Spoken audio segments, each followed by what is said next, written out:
Hi CUTV people, we're here at the Fringe and Mural on Saint Laurent. It's a beautiful but overcast day and and we're here to interview Ka-Sing Lee about their show, which is called Pluck'd. Yeah, and it's playing at the Fringe. It's actually playing today on Friday at 2:45, and after that there is Closing one last night on Saturday at 7 o'clock. perfect. So there is one more show after today's. Tell us a little bit about your show and what made you.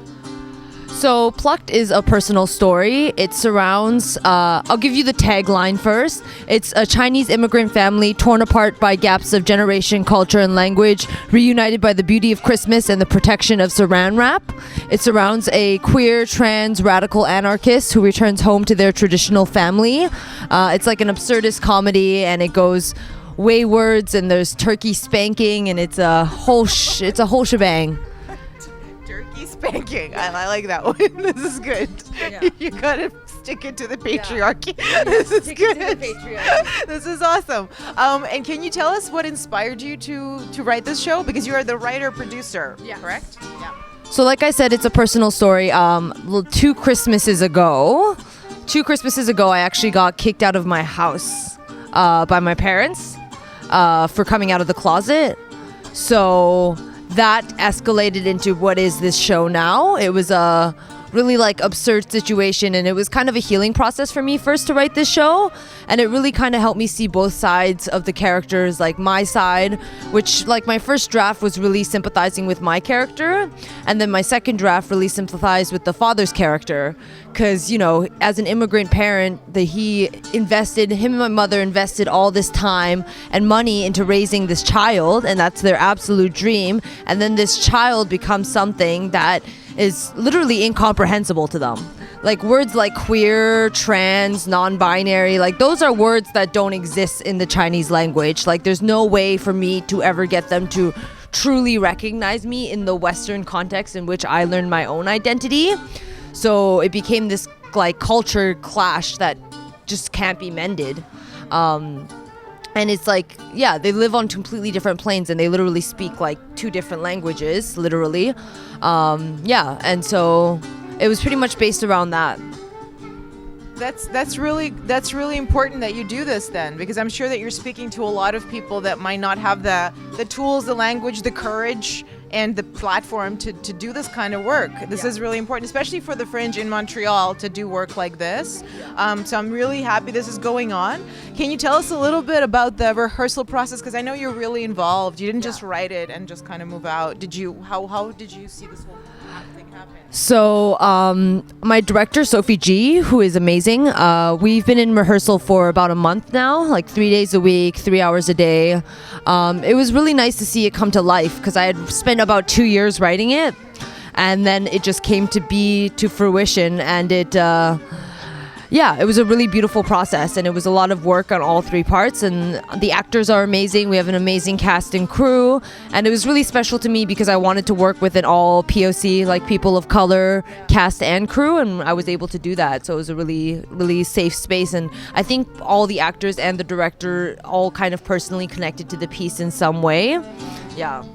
That's cool, because you're also giving place to other people to work, and that's hard also in this industry. Performers, and there are no good parts for. That's wonderful. And can you also maybe speak a little bit to what inspired you in terms of just as an artist? Are there specific artists that speak to you that you would like to say, well, this show was kind of inspired by the work that I saw, or maybe not? Yeah. I think one writer that I really did a lot of research into when I was doing this show was Carol Churchill. She's a playwright, and the way that she writes was really influenced into my writing. And then there's a few other writers that I always look up to, like Kai Chang Tom, who's also a Southeast Asian queer trans writer, poet, as well as Sarah Ahmed, who's an academic. But she is really fantastic, and her work on cross-cultural influences and queerness, and that was extremely influential. So those are just a few people, to name a few. But just a shout out to some other Fringe shows that are also written and produced by queer POC people, or POC people in general.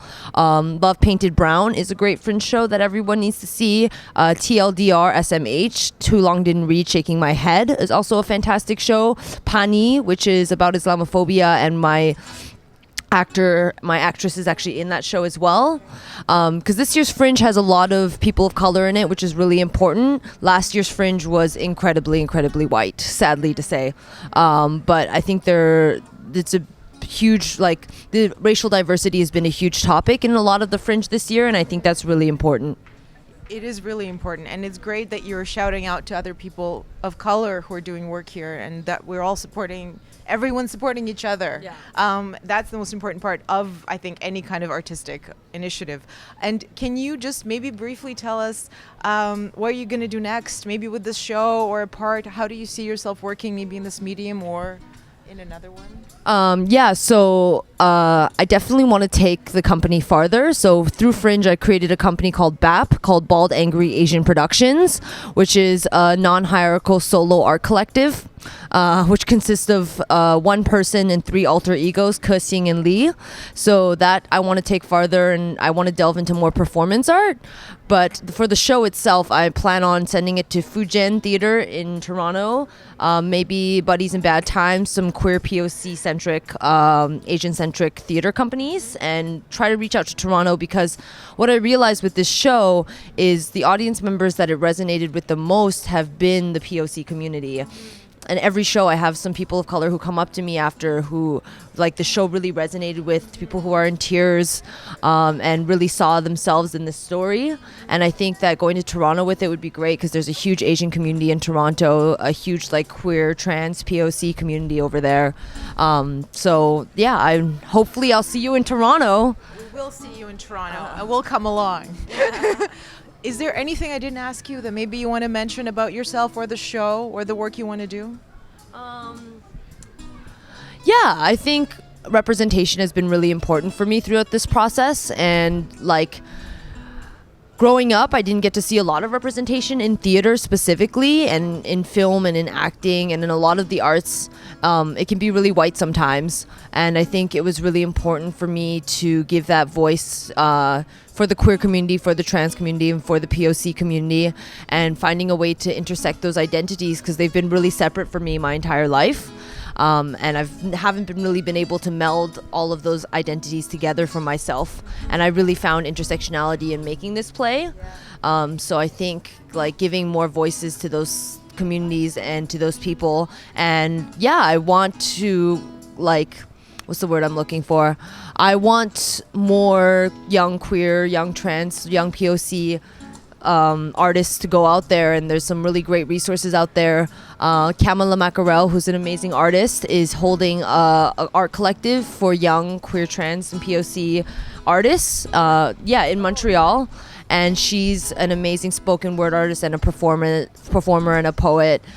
So there are good resources out there. Playwrights Workshop Montreal for Young Creators Unit. That's where I first wrote the draft of this show, and that's a really great free resource as well. So yeah, young people need to go out there and create theater that isn't just like, I feel like so many theater companies these days are recycling classics like Shakespeare and all these old plays. That we need new theater, because I feel like it is a medium that is dying out sometimes. And for things like Fringe are great, because it offers a space for amateurs and artists to just go out there and try out pieces of work.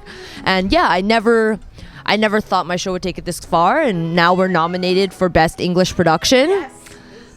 So that's a huge deal, and just take your show and go out there and try something out. Try out Fringe, try out Playwrights Workshop, and you never know where it'll take you. So yeah. Thank you so much. I'm sure that would speak to many young and not young creators who are maybe not sure what to do next. You can do this, just tell your story, be honest, and you don't know what's going to happen. But Thank you so much for your time, Ka. No worries. We're here with CUTV Montreal, and we're really excited to bring this interview to you. Please let us know if you want to see more of this. The links that Ka mentioned in the interview for the resources and the other shows are going to be in the description box below. So please follow them if you need some support and assistance, or come see us if you want promotion for your show or to be directed. Let us know. We love you very much. See you soon. Bye. Bye, CUTV. See you at the Fringe. See you, show.